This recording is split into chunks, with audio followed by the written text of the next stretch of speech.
মৰমৰ নৱমমান শ্ৰেণীৰ ছাত্ৰ ছাত্ৰীসকল, আজি তোমালোকৰ গণিতৰ অধ্যায় নং 13ৰ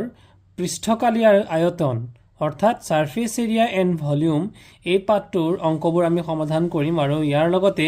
অংকবোৰ কৰিবলৈ যাওঁতে যিখিনি তথ্যৰ প্ৰয়োজন সেইখিনি আমি বুজিবলৈ যত্ন কৰিম। গতিকে মৰমৰ ছাত্ৰ ছাত্ৰীসকল, তোমালোকে যদি প্ৰথমবাৰৰ বাবে মোৰ চেনেলটোলৈ আহিছা তেতিয়াহ'লে চেনেলটো ছাবস্ক্ৰাইব কৰি দিবা আৰু যদি ভিডিঅ'বোৰ ভাল লাগে তেতিয়াহ'লে নিশ্চয়কৈ লাইক কৰি ছাবস্ক্ৰাইব কৰি দিবা। এই পাঠটোত আমি বুজিবলগীয়া বিষয়বোৰ হ'ল আয়তীয় ঘনক কিউবইড আৰু ঘনক কিউব। গতিকে আয়তীয় ঘনক মানে কি? আয়ত মানে তোমালোকে পাইছা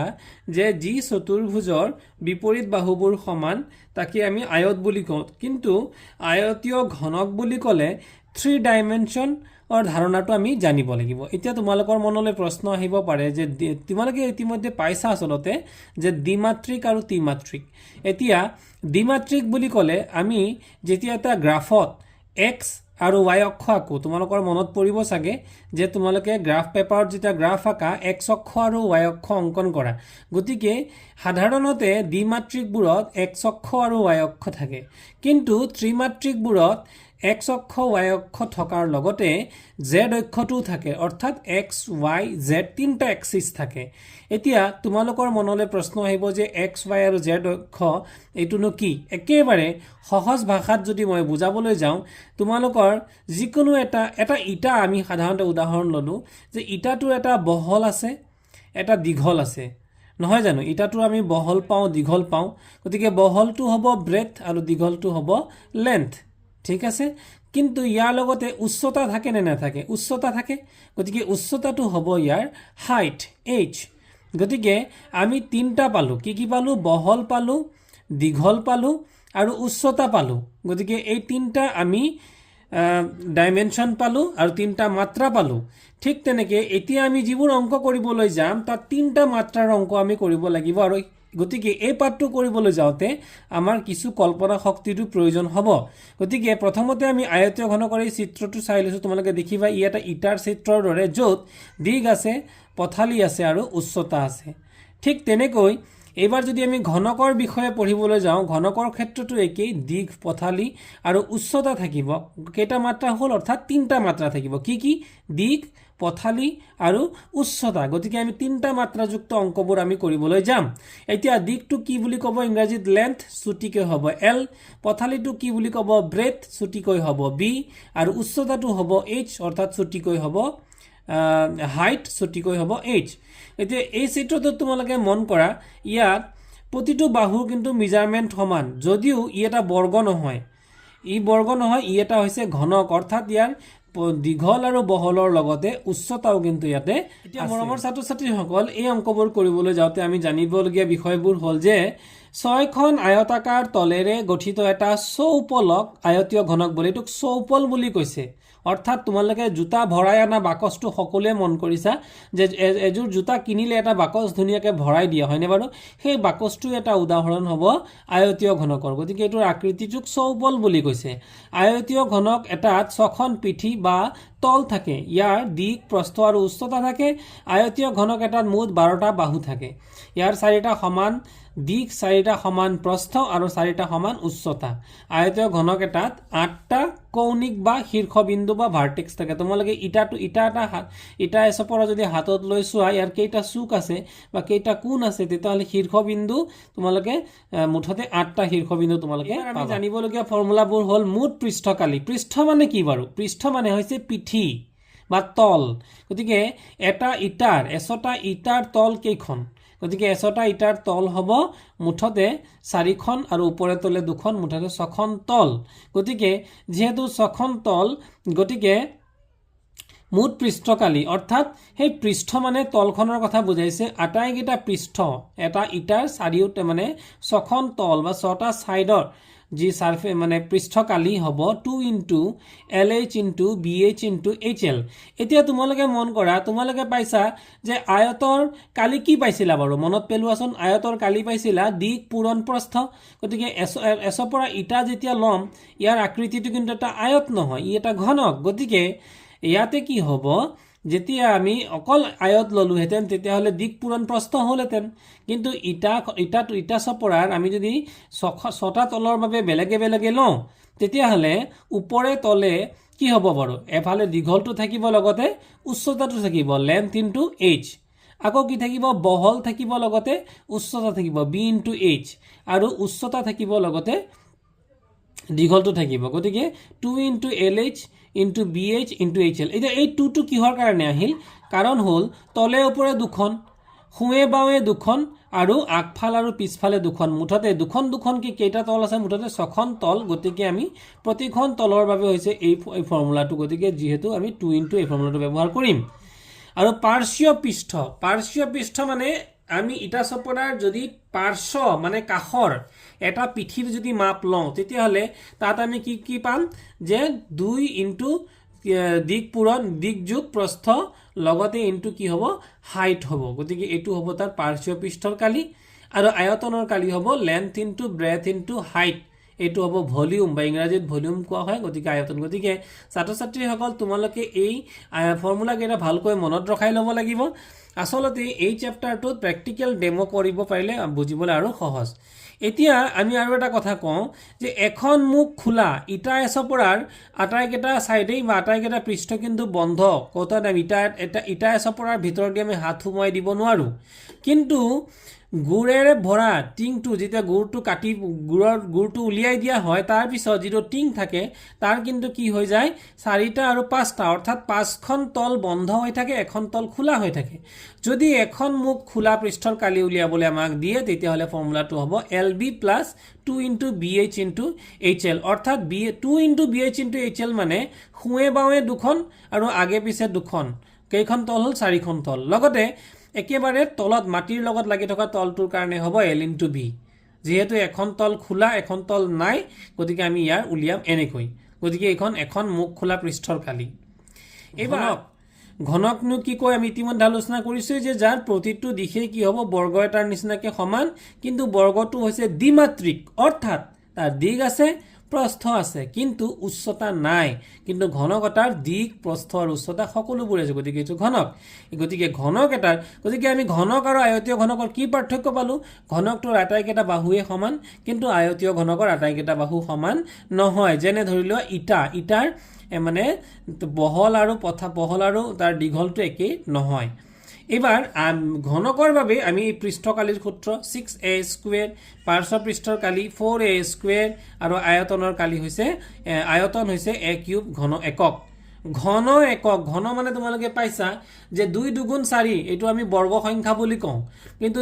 2 পূৰণ 2 পূৰণ 2 8, গতিকে 8 এটা ঘন সংখ্যা, অৰ্থাৎ 8 কেইটা পূৰণ হৈ 2 কেইটা পূৰণ হৈ আছে 8ত 3টা পূৰণ হৈ আছে, যাৰ বাবে আমি এইটোক ঘন বুলি কওঁ। আৰু একক যিহেতু ঘন একক, ইয়াৰ অৰ্থ কি, যদি ধৰি লোৱা 2 চেণ্টিমিটাৰ পূৰণ 2 চেণ্টিমিটাৰ পূৰণ 2 চেণ্টিমিটাৰ, তেতিয়াহ'লে চেণ্টিমিটাৰ আমি কেইবাৰ ক'লোঁ 3বাৰ, গতিকে তেতিয়া আমি লিখিব লাগিব ঘন একক। ঠিক আছে, এইবাৰ মৰমৰ ছাত্ৰ ছাত্ৰীসকল আহাচোন আমি প্ৰথমটো অংক দিয়া আছিল এটা প্লাষ্টিকৰ বাকচৰ দিগ 1.5 চেণ্টিমিটাৰ,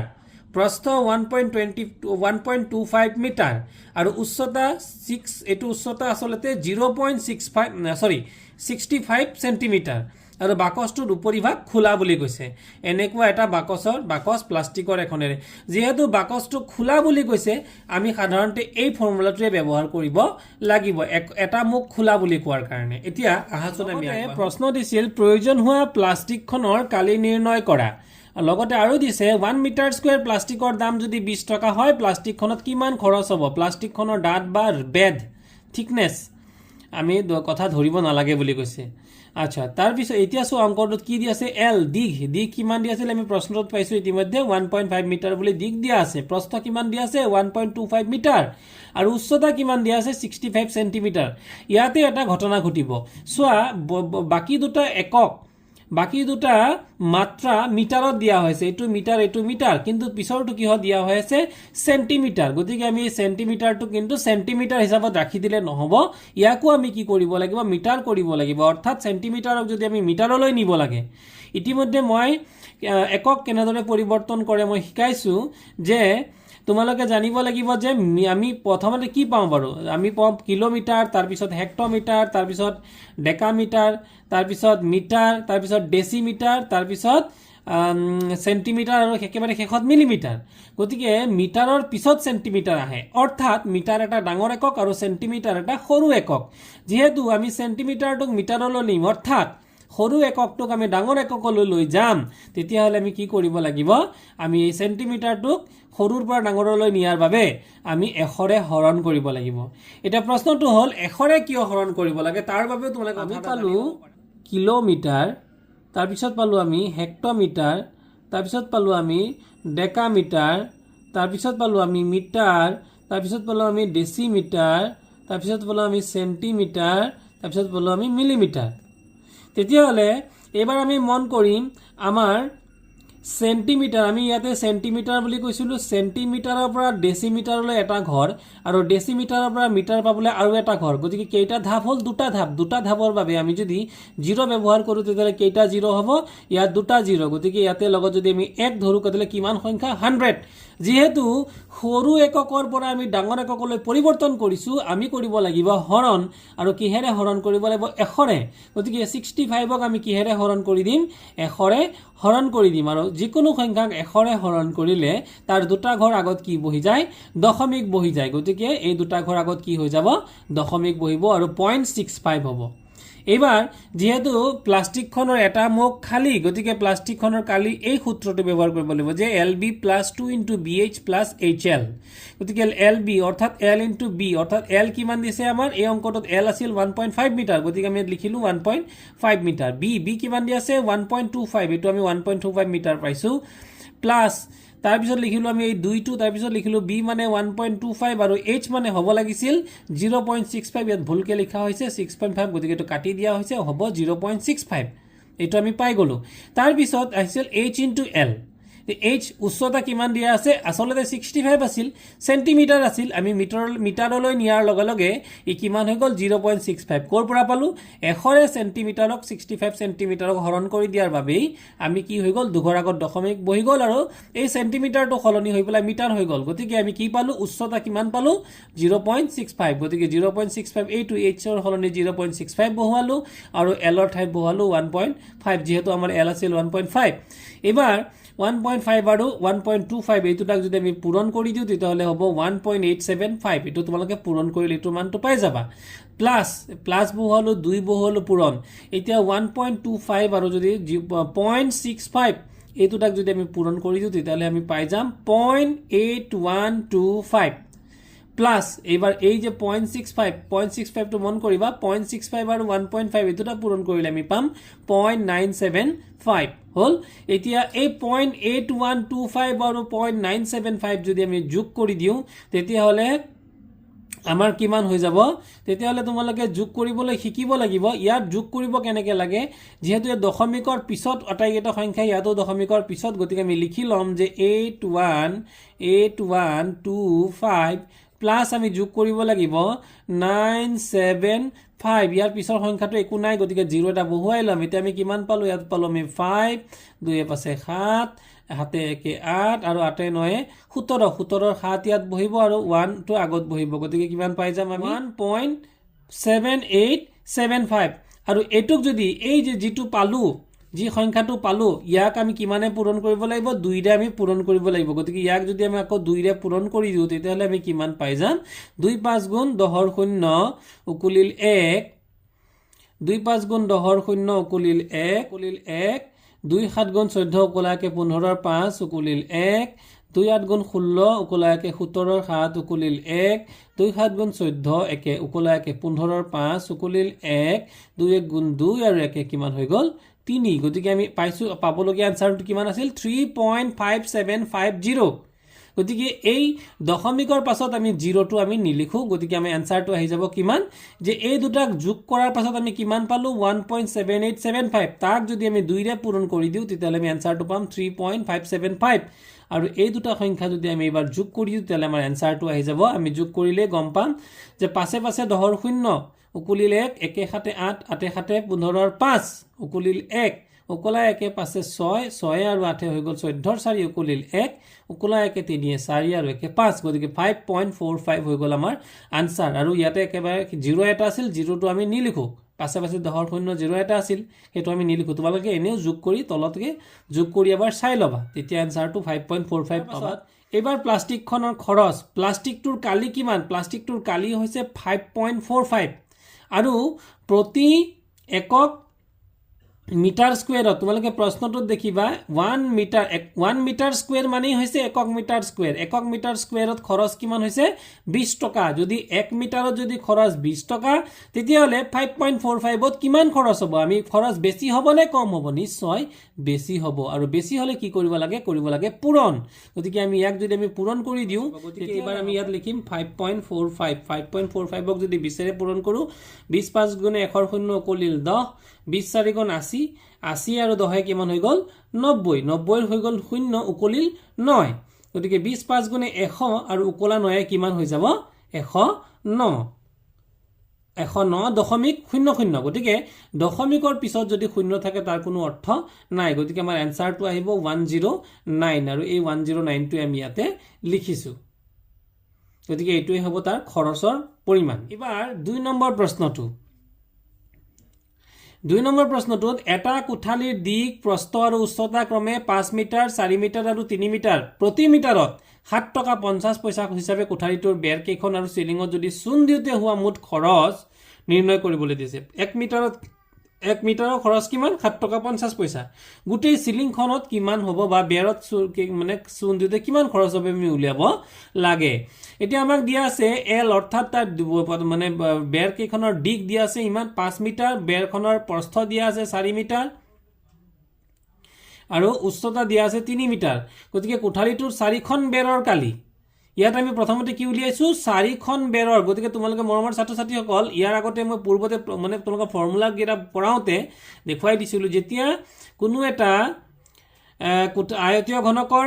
4খন বেৰৰ কালি উলিয়াব লাগে তেতিয়া কিন্তু আমাৰ ফৰ্মুলাটো হৈছে এইটো 2 * l + b * h গতিকে এবাৰ আমি কি লিখিম 2 এটা প্ৰথমে 2 আহিল প্ৰথমে হেমান আমাৰ 2 তাৰ পিছত 5 + 4 অৰ্থাৎ লেন্থ কিমান দিয়া আছে 5 মিটাৰ এটো আমি লিখিলো প্ৰস্থ দিয়া আছে 4 মিটাৰ এটো আমি লিখিলো লগতে উচ্চতা দিয়া আছে 3 মিটাৰ গতিকে 5 4 হৈ গল কিমান 9 আৰু 9 দুগুণ হৈ গল কিমান 18 গতিকে হৈ গল আমাৰ কিমান 18 * 18 লগত এই 3 টো যদি আমি পূৰণ কৰি দিও 18 3 গুণে কিমান হৈ যাব 54 মিটাৰ স্কয়াৰ বা মি স্কয়াৰ গতিকে আমি এটো কি পালো কোঠালিটোৰ 4খন বেৰৰ কালি আমি ইতিমধ্যে উলিয়ালো কিন্তু 4খন বেৰৰ লগতে আমি কিন্তু সিলিংটো চুনেৰে ৰং কৰিম গতিকে সিলিংখনৰ কালি উলিয়াব লাগিব আৰু এটা পিঠিৰ কালি কিমান উলিওৱাৰ সূত্ৰটো হৈছে লেন্থ * ব্ৰেথ গতিকে লেন্থ হল 5 আৰু ব্ৰেথ হল 4 আৰু দুটা পূৰণ কৰি দিলে হৈ গল 20 মিটাৰ স্কয়াৰ কোঠালিটোৰ বেৰ আৰু সিলিংৰ মুঠ কালি কিমান হৈ যাব ইফালে হৈ গল 54 আৰু ইফালে হৈ গল 20 গতিকে 54 20 হৈ গল 74 গতিকে 74 মিটাৰ স্কয়াৰ হৈ গল গোটেই সিলিং আৰু বেৰ মিলাই কালি এতিয়া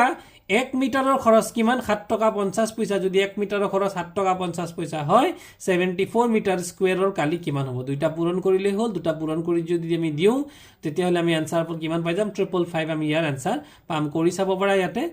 যে 7.50 into 74 গতিকে প্ৰথমে আমি 4 ৰে কৰিলো 4 শূন্য গুণে 0 4 5 গুণ 20 ৰ 0 কলিল 2 4 7 গুণ 28 2 30 এবাৰ যদি 7 ৰে কৰো 7 শূন্য গুণে 0 7 5 গুণে 35 ৰ 5 কলিল 3 7 7 গুণ 49 আৰু 3 হৈ গল 52 গতিকে আমাৰ যোগফল কিমান হ'ব যোগফল হৈ গল 5 3 2 5 আৰু 5 গতিকে 555.00 গতিকে 555 আমাৰ হ'ব आंसर ইমান টকা আমাৰ খৰচ ছাত্ৰ-ছাত্ৰীসকল তোমালোকে যদি কিবা নুবুজা থাকে তোমালোকে কমেন্ট বক্সত মোক কমেন্ট কৰি যোগাযোগ ৰাখিবা আৰু ভিডিওটো ভাল লাগিলে লাইক কৰিবলৈ তোমালোকে সাবস্ক্ৰাইব কৰি দিবা আৰু বন্ধুবৰ্গৰ মাজত শেয়াৰ কৰি দিবা নম্বৰ প্ৰশ্নটো এটা আয়তাকাৰ কোঠালিৰ হলৰ কোঠালি মানে হলৰ মজিয়াৰ পৰিসীমা মানে তলৰ পৰিসীমাটো দিছে 250 মিটাৰ বুজি পাইছা ৰং দিয়া খৰচ প্ৰতি মিটাৰ স্কয়াৰত 10 টকাকৈ চাৰিখন বেৰৰ ৰং দিওতে 15000 টকাৰ খৰচ হ'ল চাৰিখন বেৰৰ ৰং দিছে হলটোৰ উচ্চতা উলিয়াব দিছে ইংগিত চাৰিওবেৰৰ কালি ইজুগল টু পাৰ্শ্ব পৃষ্ঠৰ কালি ধৰা হ'ল হলটোৰ দিগ এল মিটাৰ প্ৰস্থ বি মিটাৰ উচ্চতা এইচ মিটাৰ পৰিসীমা কিমান পৰিসীমা ইজুগল টু কিমান দি দিয়া আছে আমাক প্ৰশ্নতে দিয়া আছে মজিয়াৰ পৰিসীমা 250 মিটাৰ আমাৰ পৰিসীমা দিয়া হৈ আছে কিমান 250 মিটাৰ অৰ্থাৎ মজিয়াৰ পৰিসীমা দিয়া হৈ আছে 250 মিটাৰ গতিকে পৰিসীমাৰ সূত্ৰটো হ'ল 2 ইনটু লেন্থ প্লাছ ব্ৰেথ 2 পূৰণ দৈৰ্ঘ্য যোগ প্ৰস্থ এটো হৈছে পৰিসীমাৰ সূত্ৰ গতিকে পৰিসীমাৰ সূত্ৰটো আমি লিখি ললো গতিকে ইয়াতে কি হ'ব লেন্থ প্লাছ ব্ৰেথ অৰ্থাৎ 2 টো যদি এফালে গুছি যায় তেতিয়ালে কিমান হ'ব 250 ডিভাইডেড বাই 250 ডিভাইডেড বাই 2 250ক যদি আমি 2 ৰে হৰণ দিও তেতিয়ালে কিমান হৈ যাব তেতিয়ালে আমাৰ হৈ যাব 125 ইয়াক আমি এক হ'ব এটো 1 নং বুলি লিখি থলো এবাৰ চাৰিওবেৰৰ কালি পাৰ্শ্বকালি ইজুগল টু 15000 ডিভাইডেড বাই 10 পাৰ্শ্বকালি কিমান বুলি কৈছে মুঠ খৰচ কিমান হৈছিলে আমাৰ মুঠ খৰচ হৈছিলে 15000 টকা আৰু প্ৰতি মিটাৰত খৰচ কিমান হৈছিলে 10 টকা হয় না প্ৰশ্নটো মন কৰিবা মুঠ খৰচ গোটেই ৰং দিওতে চাৰিখন বেৰৰ ৰং দিওতে 15000 টকা খৰচ হল বুলি কৈছে 10 টকাকৈ প্ৰতি মিটাৰত গতিকে 10 টকাৰে যদি আমি হৰণ কৰি দিও তেতিয়ালে 1 মিটাৰত যদি 10 টকা খৰচ হয় 15000 টকা যেহেতু খৰচ গৈছে তেতিয়ালে কেই মিটাৰ আছিল তাত হেতু আমাৰ উলাই যাব তাহলে আমি উলাই গল কিমান ইয়াতে আমাৰ এইটো শূন্যৰ লগত যদি এইটো শূন্য আমি কাটি দিও তেতিয়ালে উলাই গল কিমান আমাৰ 1500 গতিকে পাৰ্শ্বকালি ইজুগল টু কিমান হৈ যাব পাৰ্শ্বকালিৰ সূত্ৰটো কি 2 into l plus b into h is equal to 1500 এই শূন্যখনে কাটি কিমান পালো 1500 পালো আৰু পাৰ্শ্বকালি মানে কি চাৰিখন বেৰৰ কালি গতিকে চাৰিখন বেৰৰ কালিৰ সূত্ৰটো হৈছে এইটো গতিকে এবাৰ কি হৈ যাব l plus b into h টো আমি জাগাত মানে ৰাখি দিলু আৰু 2 টো যদি ইফালে গুছি যায় গতিকে 1500ক যদি 2 ৰে হৰণ দিও তেতিয়ালে আমি কিমান পাই যাম 1500ক 2 ৰে হৰণ দিলে আমি পাই যাম 750 তোমালোকে আৰু এটা লাইন বঢ়াই লিখিব পাৰা তোমালোকে এনেকিও ইয়াত বঢ়াই লিখিব পাৰা যে l plus b into h is equal to 1500 divided by ইয়াতে আমাৰ এইফালে পৰা এই 2 টো ইয়াত আহি যাব গতিকে 2 ৰে যদি আমি ইয়াক কাটো তেলে কিমান পাম 2 ৰে আমি 15 কাটিলো 7 বাৰ গল 2 7 গুণ 14 15 কাটিলে 2 7 গুণ 14 এক থাকি গল এই একটো শূন্যৰ লগত আমি মনে মনে ভাবি ললে কিমান হ'ব 10 গতিকে 2 5 গুণে 10 আৰু শূন্য আকৌ এবাৰ বুজাই দিছো 2 ৰে যদি আমি 15 কাটো 2 7 গুণে 14 আছিল 15 হোল 14 থাকিল কিমান 1 হে একটুক মনে মনে আমি 0 ৰ লগত ভাবি লম কিমান হ'ব 10 গতিকে 2 5 গুণে 10 আৰু এটা শূন্য থাকি গল গতিকে আমাৰ 750 আমাৰ आंसर গতিকে আমি কি পালো l plus b into h মানে ইনটু h ইকুৱেল টু আমি কিমান পালো 750 হৈ গল এতিয়া আমি l প্লাছ b মান আমি ইতিমধ্যে পাই থৈছো এক নঙত l প্লাছ b মানে কিমান 125 গতিকে এই l প্লাছ b ঠাই আমি কিমান বহুৱাম 125 বহুৱাম লগতে h থাকি গল এবাৰ আমি কি কৰিম h টো আমি জাগাত ৰাখি দিলু আৰু 125 টো ইয়াৰ লগত h ৰ লগত কি হৈ আছিল পূৰণ যদি হিফালে গুছি যায় তেতিয়ালে কি হৈ যাব হৰণ গতিকে h ৰ ভ্যালু কিমান হৈ যাব h ইকুৱেল টু হ'ব 750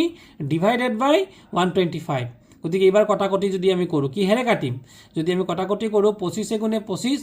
125 গুণে 125 যদি আমি 6 বাৰ দিও তেতিয়ালে কিমান হৈ যাব 750 গতিকে 6 বাৰ যাব গতিকে হলটো উচ্চতা হৈ যাব 6 মিটাৰ 4 নম্বৰ অংকটোত কোনো এটা পাত্ৰত থকা ৰঙেৰে 9.375 মিটাৰ স্কয়াৰ কালিৰ ঠাইডোখৰৰ ৰং দিব পাৰি পাত্ৰটোত থকা ৰংখিনিৰে 22.5 সেন্টিমিটাৰ * 10 সেন্টিমিটাৰ * 7.5 সেন্টিমিটাৰ আকাৰৰ কিমানটা ইটাত ৰং দিব কিহৰ কথা কৈছে ইটাৰ কথা কৈছে এটো হ'ব কি দিক প্ৰস্থ আৰু উচ্চতা গতিকে এটাটোৰ দিক কিমান 22.5 প্ৰস্থ হল 10 সেন্টিমিটাৰ আৰু উচ্চতা কিমান হল 7.5 সেন্টিমিটাৰ ইয়াত দিয়া হৈ আছে গতিকে এটাটোৰ আমাক কি উলিয়াবলৈ দিছিলে এটাটোৰ আমাক উলিয়াব দিছে পৃষ্ঠকালি গতিকে পৃষ্ঠকালি কিমান হ'ব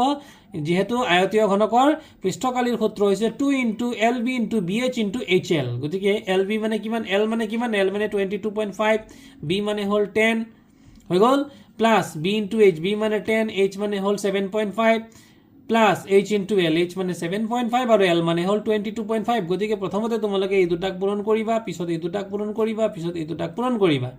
পূৰণ কৰিলে 22.5 ৰ লগত 10 পূৰণ কৰিলে হৈ যাব 225 10.75 ক যদি আমি 10 এৰে যদি 75 ক পূৰণ কৰো आंसरটো হইব 75 কিয় কাৰণ দশমিক কে ঘৰ আগত আছে 11 আগত আছে 11 আগত দশমিক থাকিলে 10 এৰে পূৰণ কৰিলে দশমিক উঠি যায় গতিকে এটো হ'ব 75 ঠিক তেনেকে এটো 11 আগত দশমিক আছে আমি যদি 10 এৰে পূৰণ কৰো গতিকে কি হৈ যাব দশমিকটো উঠি যাব তেতিয়ালে আমি কিমান হৈ যাব 22.5 ৰ ঠাইত কি হৈ যাব 225 হৈ যাব হৈ গ'ল আৰু শেষত 7.5ক তোমালোকে এক্সট্ৰাকে 22.5ৰ লগত যদি পূৰণ দিয়া তেতিয়াহ'লে ইয়াৰ উত্তৰটো এইটো হ'ব তোমালোকে চাব পাৰা যে 22.5 ইনটু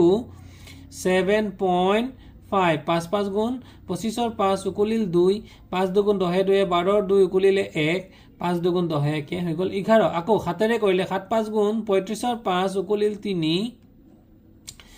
7 দুগুণ 14 আৰু 3 17ৰ 7 উকলিলে 1 7 দুগুণ 14 1 উকলা 1 হৈ গ'ল 15 গতিকে আমি কিমান হ'ব 5 ইটো পইণ্ট 2 পাছে 7 তাৰপিছতে 7 1 8 তাৰপিছতে 5 1 6 আৰু 1 গতিকে কিমান আহি গ'ল আমাৰ 160 যেহেতু দশমিক কেই ঘৰ আগত আমি এটো পূৰণ কৰিছো গতিকে দশমিক কেই ঘৰ আগত আহিব দশমিক 2 ঘৰ আগত আহিব দশমিক মানে ইয়াত দশমিক আমি নবহাও ফাইনালি 2 ঘৰ আগত যদি ইয়াত আহিব পইণ্ট গতিকে আমাৰ কিমান হ'ব আনসাৰটো 168.5 গতিকে এই দুটা পূৰণ কৰি আমি কিমান পালো পূৰণ কৰি আমি পালো 168.75 এটো আমি পাই গলো এবাৰ এই তিনিটা আমি যোগ কৰি দিম এই তিনিটা এইটো আৰু এইটো যোগ কৰি দিলে আমাৰ আনসাৰটো আহিব এইটো 225 প্লাস 75 plus 168.75 তোমালোকে যোগটো কৰি চাব পাৰা যে 225 plus 75 plus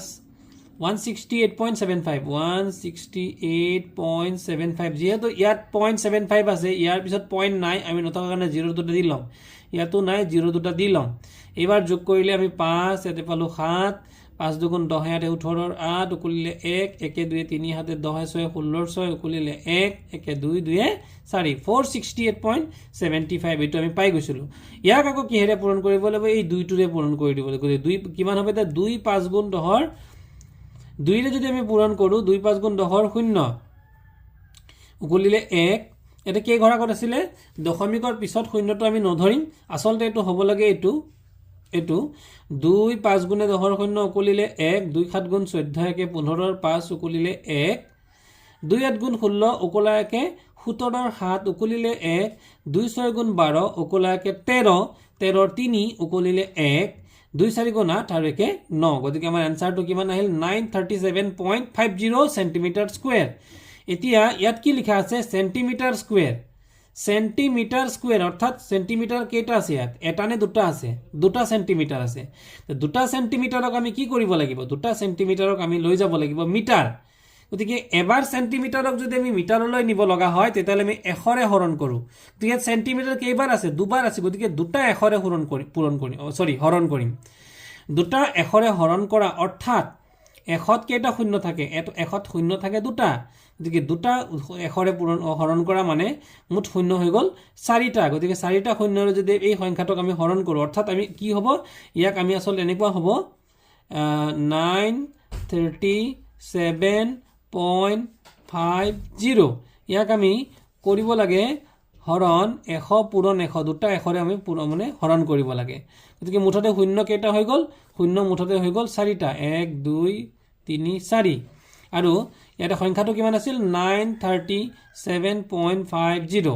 অলৰেডি দুঘৰ আগত দশমিক আছে কিন্তু যেহেতু ইয়াত 4টা ঘৰৰ আগত 4টা শূন্য আছে আমি এই সংখ্যাটো দশমিক যতই নাথাকক তাৰ পৰা আৰু 4 ঘৰ আগুৱাব অৰ্থাৎ 937 ইয়াত কেই ঘৰ হল 3 ঘৰ হল আৰু এটা ঘৰ দি লব লাগিব অৰ্থাৎ 4 ঘৰ তাৰ পিছত পইণ্ট বহিব আৰু ইফালে পিছত আৰু বহিব 5 আৰু 0 গতিকে আমাৰ এনসাৰটো কিমান হৈ যাব আমাৰ এই শেষৰ 0টো আমি বাদ দিলে আমাৰ এনসাৰটো হৈ যাব 0.09375 মিটাৰ স্কয়াৰ এটোই হ'ব আমাৰ অংক মন কৰা কোনো প্ৰশ্নটোত দিয়া আছিল কোনো এটা পাত্ৰত থকা ৰঙেৰে 9.375 মিটাৰ স্কয়াৰ কালিৰ ঠাই দুখৰৰ কি কৰিব লাগে ৰং দিব পাৰি বুলি কৈছে ঠাই দুখৰৰ কালি কিমান 9.375 গতিকে ঠাই দুখৰৰ কালিটো হৈছে 9.375 আৰু ইটাটোৰ এটা ইটাৰ পৃষ্ঠকালি আমি কিমান উলিয়াইছো 0.9375 গতিকে